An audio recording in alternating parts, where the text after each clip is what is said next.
Okay, I have a lot to say about Wuthering Waves, and I'm tired of writing comments, so I'm actually going to do a couple of videos with the intention of. Some people said that my feedback, they wanted me to write it on Reddit. I'm like, I'm not putting an essay on Reddit. I would rather just talk. I tried to actually get a content creator I knew to do somewhat of a interview chat because I like talking to people. I don't like talking into the wind or into the air because can't gauge how your thoughts get sharpened when you hear somebody respond to you and then you respond to what they say. So we're gonna look at this video here by Sky Angel. He made a video. I posted the comment. I don't know why my there we go. That looks better. That's me, Naughty Seal. I can say as a huge Kuro fan, aiming at Genshin will kill Wuthering Waves. And so we're going to listen to this video. He only responds to me in the first part. The rest of it, you'll have to watch his video to hear what he says, where he's talking about just business and competition and why it's good and packing order and such. It's a good listen, but it's not really in response to my comment. I think he's right, first of all, what he's talking about. There was just, from my end, it seems to be misunderstanding what I mean by the comment specifically. So we're going to get into it. We're going to let him explain himself, and then I'm going to counter, or I'm going to adjust, or I'm going to explain, whatever you call it. Either way, it's going to happen first. Hey everyone, That's play up. right.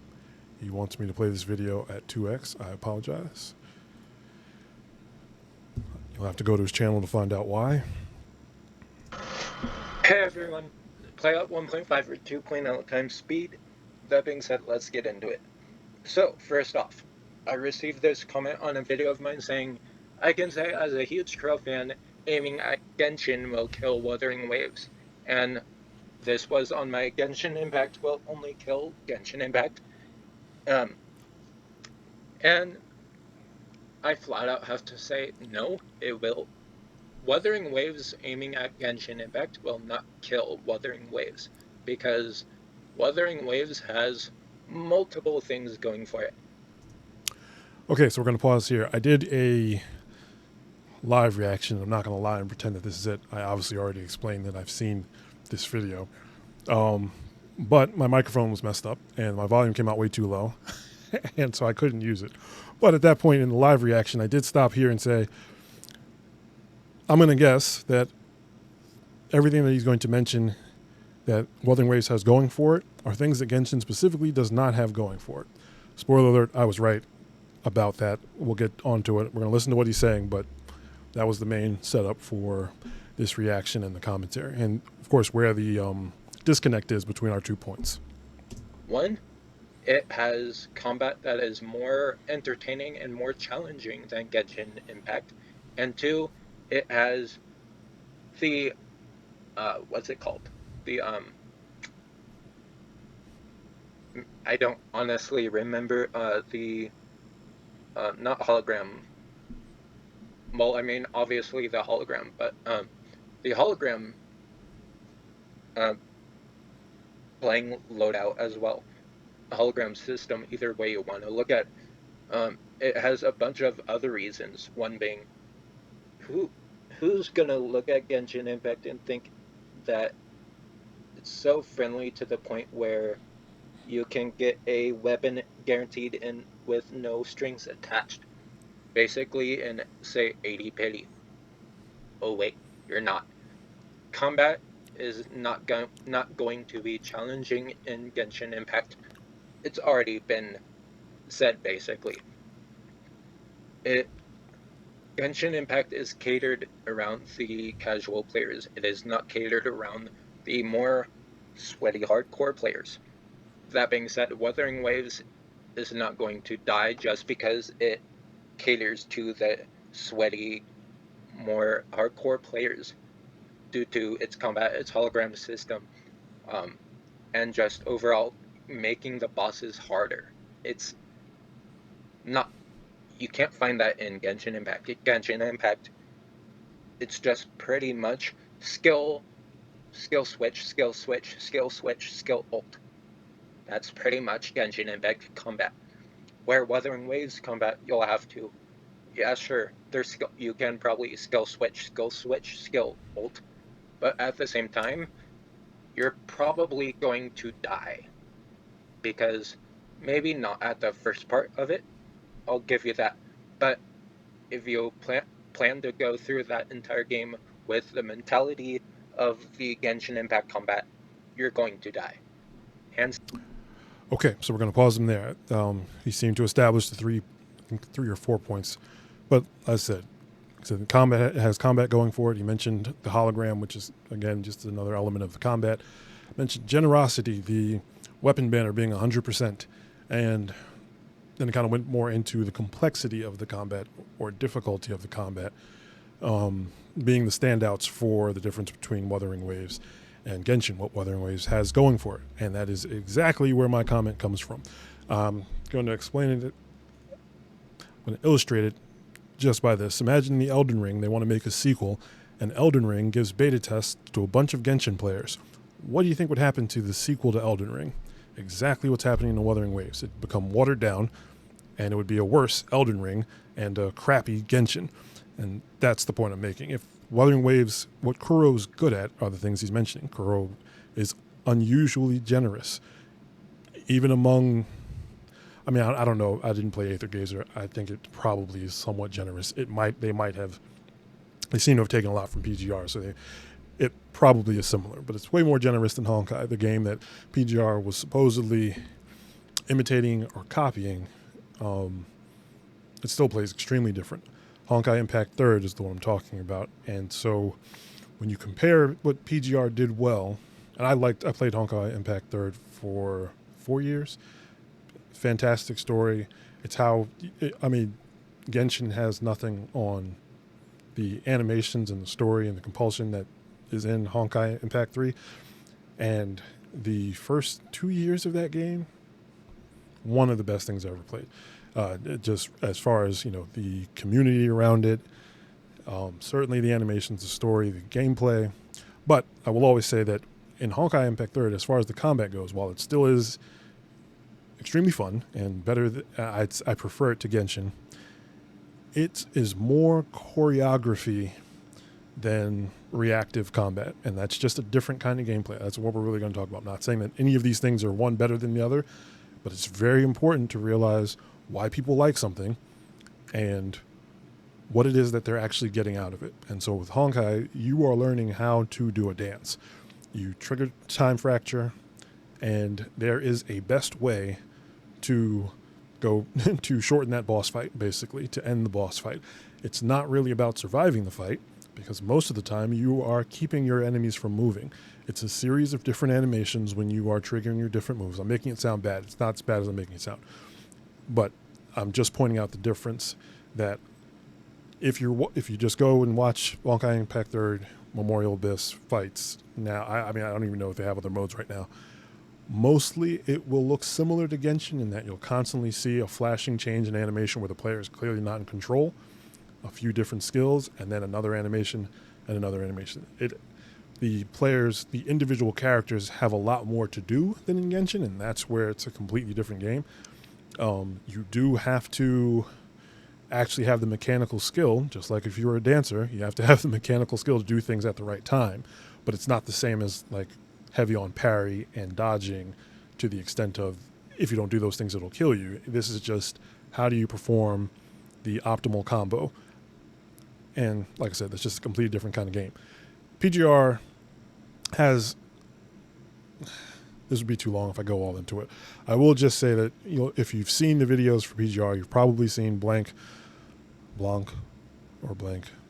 probably fighting the twins with Motivated Alpha, and you're watching an anime fight. And if you have felt like you wanted to be the person in an anime, the awesome person who is alpha, basically, that's what PGR makes you feel like. You have control, and your enemies will kill you if you don't use it. And so it's not that your character isn't capable because they don't have the right gear, or that, like, those are the things that are easy to get in PGR. It's easy to max a character because they're like the difference between you with full gear and you with practice. That's going to be the bottom of the tier and the top of the tier because everyone's going to have the same gear. And you're going to do something the first day, that boss is going to kill you. Even some of the boss modes, they'll let you get through it by just resing you back after the boss kills you. And then your 3 stars, as it were, will be die less. So you're naturally getting better at the game just by trying to get the 3 stars. But you have to learn the boss's moves. The boss, you can't freeze them. You can't cheese them out of the... people are saying the Gen 2 characters are getting to that, but that's a whole other conversation. For the most part, you have to learn to dodge. You have to learn to parry. You have to learn the timings. You have to react to what the boss is doing because their hits take priority over yours. When they hit you, you don't flinch. You get clobbered pretty much on every hit. You roll back. Your character hits the floor. They take 2 or 3 seconds to get back up, telling you that you're bad at the game. So you know, okay, I can't afford to get hit pretty much at all most of the time. Not if I want to do well. So you can always see that gap. Oh, I would be 3 seconds faster if I didn't get hit once, even if it was just that one hit. So PGR focuses on that sort of combat. It's not necessarily necessary to progress, but that is what Kuro is good at. That's what its players want to see. Even players like Blanc and Rexland, I think their biggest complaints about PGR is that it's starting to get simpler.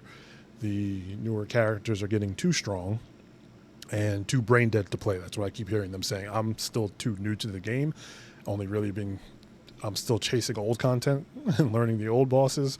So I'm having a blast, but I can see I'm sure they know what they're talking about when they're saying, yeah, the new characters are making it too easy because you just freeze time. It's starting to sound like what Honkai does more, where you are freezing time, triggering your core passive, invincible through your ult, and then you're just respamming that cycle instead of, again, that executed interaction with the boss.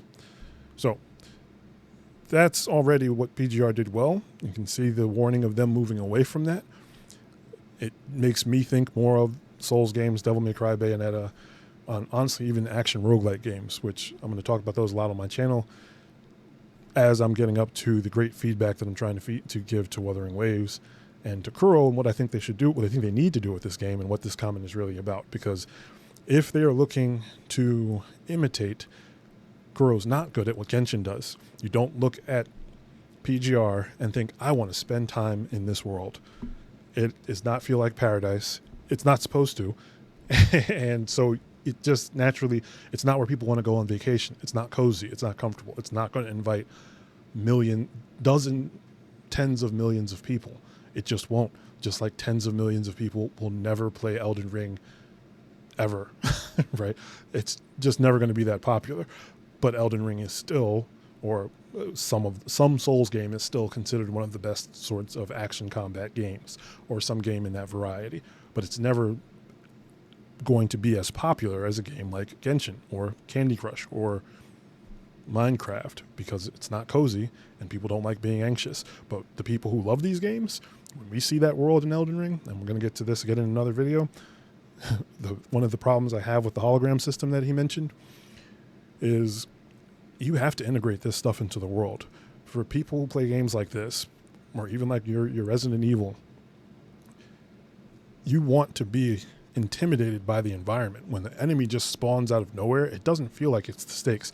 The reason people all know Millennia is because that foreboding presence she had, where you had to first of all get to her, and then the intimidation of the fight. If she just spawned in the middle of a field and then just, I don't think it loses a lot of the impact. But I'm digressing, but I am just pointing out the commonalities, like that an open world Elden Ring gacha game is what Wuthering Waves should be. It should not attempt to get any closer to Genshin, because maybe Kuro can do that, but they didn't do it. Let's put it that way. CBT1 and everything they've released so far is not Genshin. It's not going to appeal to Genshin players the way that, for the reason that Genshin does. And so since they're having to try to tweak the game in that direction, it's going to be trash compared to Genshin. And I don't mean that it would be bad. I mean that it will literally be trash, as in worthless, because they're going to be like, oh, well, it might be better, but it's just still worse than this thing that I actually cared about. So I'm just going to stick. I already have Genshin at home. So that's the point. Aiming at Genshin would be like aiming Elden Ring at it. It's with Wuthering Waves. You don't want to take your strengths, or no, you don't want to take your weaknesses and try to counter someone else's strengths.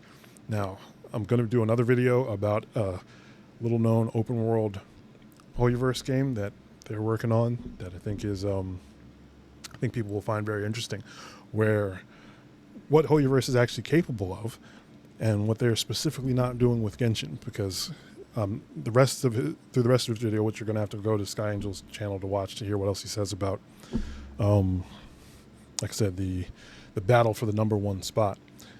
People often mention that they want Wuthering Waves to compete with Genshin to get Genshin's act together.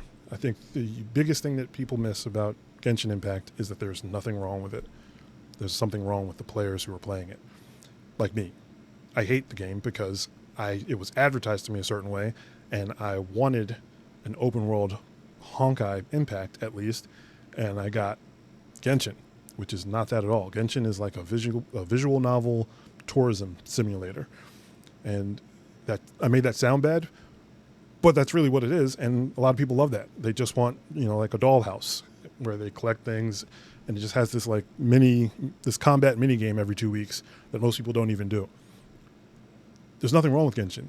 Hoyoverse could have made all of the things different, but I know they weren't aiming at me. They were aiming at all of the 65 million people that play it, and those people don't want anything to do with the games that I want to play.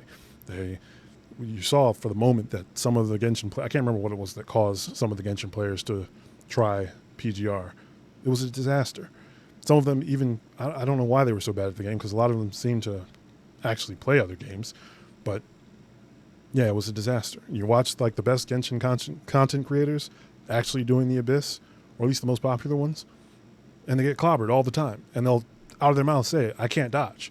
I'm bad at dodging. I'm like, well, that's like the only button you have to do to react to in the game, but the game doesn't ask for it. It actually punishes you for dodging. It rewards you for setting up an unbeatable sequence of events, unbeatable gear, skill, characters.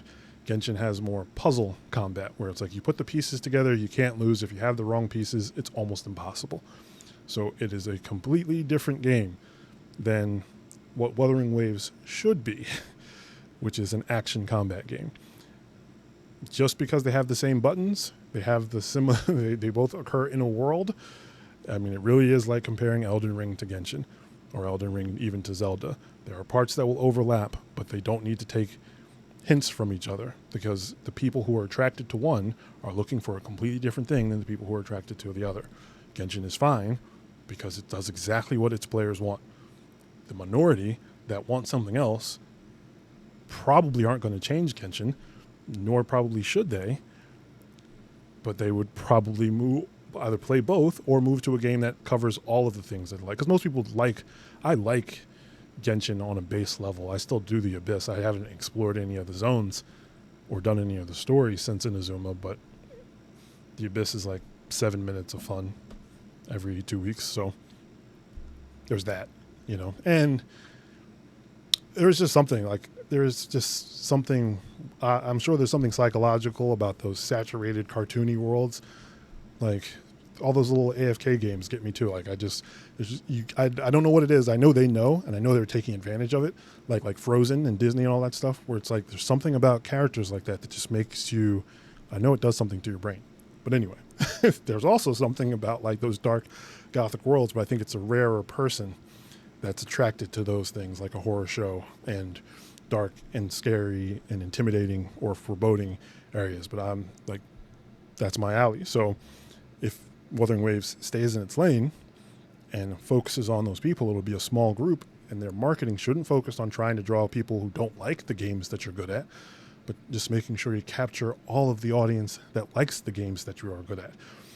There's action roguelite players, DMZ, Diablo, Lost Ark. All these people probably would play Wuthering Waves because that's what they want from a game. They want to be challenged mechanically, have a progression system, a reward system for when they accomplish a challenge, but they don't want to farm, kill boars 20,000 times and pretend that's doing something. Players like this want to get no hit. They want to do it with weak armor. They want to put some kind of challenge on themselves that they, the player, have to improve to accomplish. That's the audience that Wuthering Waves wants to find, and there are a lot of people. But The second problem that they have to do is the monetization, which you mentioned, the generosity. And like, that's, again, the thing about PGR. Everyone gets the gear. You can get everything in the game for $5 a month. There, I've never heard of a gacha game anywhere near that generous. That's basically a buy-to-play game a year and 12 months of content. So considering PGR as a gacha game, of course, would turn a lot of people off. And so they need to focus on those players and let them know, hey, the games that we make, they're actually monetized in a reasonable way. And you get so much ridiculous content in PGR. I think it's actually too much because I'm so far behind. And again, the content is actually learning how to play the game. Like, there's 40 something bosses. And I'm like, okay, each of these bosses is going to take me like 30 minutes to just learn the patterns, let alone master them and do all the things that I want to do. And then each character that I want to play with is a complete character. This is taking longer than I wanted it to, but since we're here, let's talk about the difference between characters in Genshin and Wuthering Waves. I'm going to go into this more when I talk about my actual Wuthering Waves feedback. But again, your difference in generosity and your difference in characters. To accomplish PGR, you can win with 3 DPS characters. Ideally, you would have, of course, full teams. But let's just say for getting everything that you, how can you put it? Getting the maximum currency available to you, which is an important part of the gacha, you need 3 DPS characters. And the reason you need 3 is because Pain Cage needs a different character each time. Now, the optimal score, of course, requires optimally built teams, the correct support, tank, and attacker. However, you can go in with just the DPS character. I don't even think you have to be on Element. I haven't really tested that part in a long time. I had a spotted history with PGR. I played early on, and that's when I found out that, I can use this scrubby A rank and I can still get all of the currency I need. I'm just not going to do it nearly as quickly as it's supposed to happen, but I can get more than enough to accomplish all the weeklies and still have a great time, because the character, when you get a character, let's say you get an A rank character, which of course costs 10 pulls, and I think it's 100% pity. I can't. Oh yeah, you select whatever. That's not important. You get an A rank character. That A rank character is going to have all of the abilities of an S rank character, meaning normal attack combo, 3 different orb skills, a core passive, and an ultimate. Their base damage is going to be lower than an S rank, but not to the point where you're like, it's not going to be Diona compared to Ganyu. Whereas Diona can't kill anything in the game without help. Anything at all. At all. Like, that's the thing I hated the most about Genshin, is that you get a character and they don't feel complete because they cannot do the basic goal of the game. They make the normal attacks so weak, like Genshin gimps characters so that you need other characters. And so many content creators are okay with this. I'm not really against them. I'm just surprised that they're like, oh yes, you just leave the normal attack at level 1. And I'm like, that's insane. That's half of the kit of the character. I just spent a full pity. Maybe I lost my 50-50 and then went to full pity to get this character, and you're telling me that half of what they do is useless.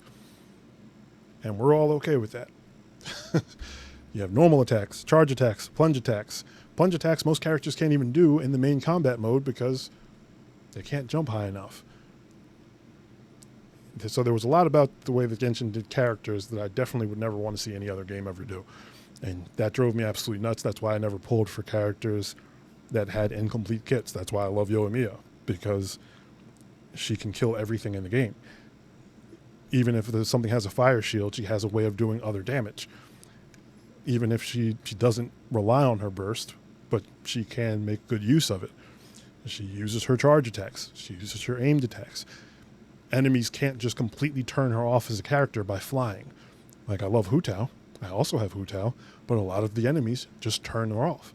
And, since I'm here, I'm going to rant about it.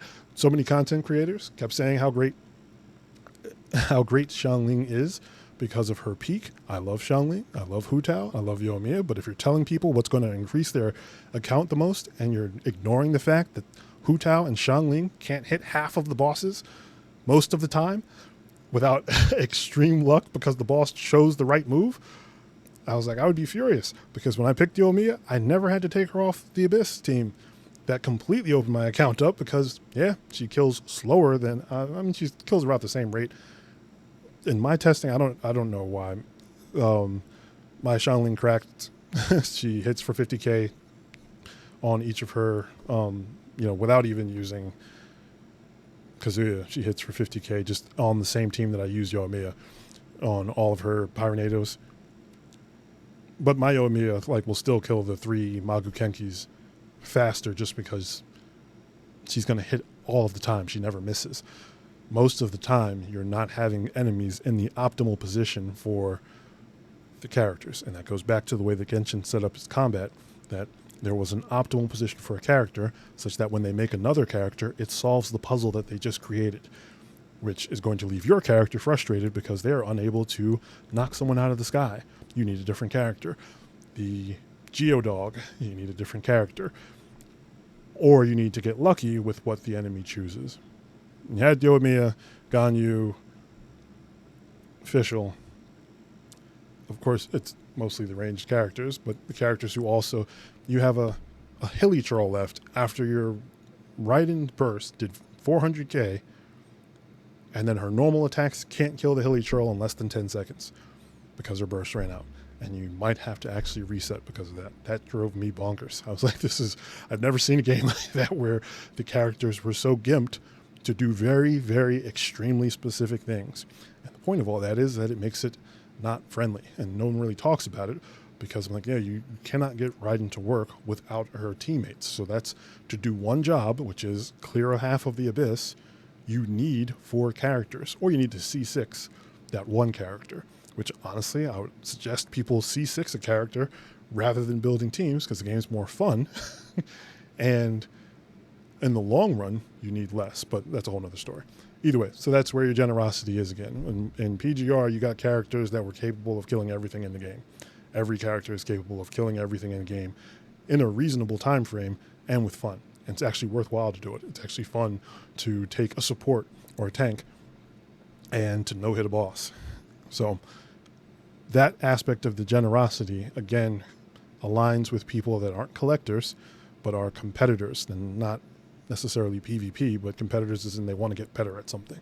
They want to be challenged, and they want to personally get better, not just improve the numbers in the game.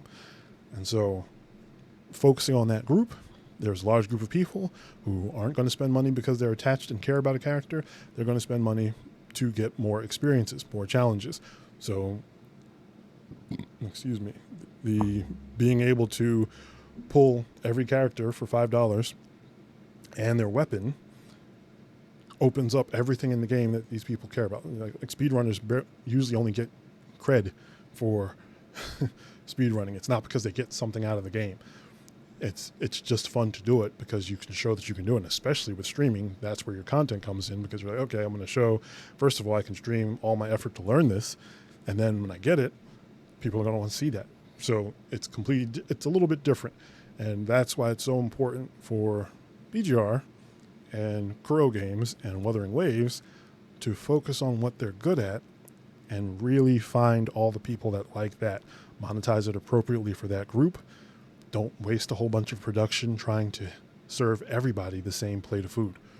Just make the spicy dish spicy. And if you want to make another game that's bland or sweet or whatever other flavors there are, make that game after. But trying to make Wuthering Waves appeal to everyone,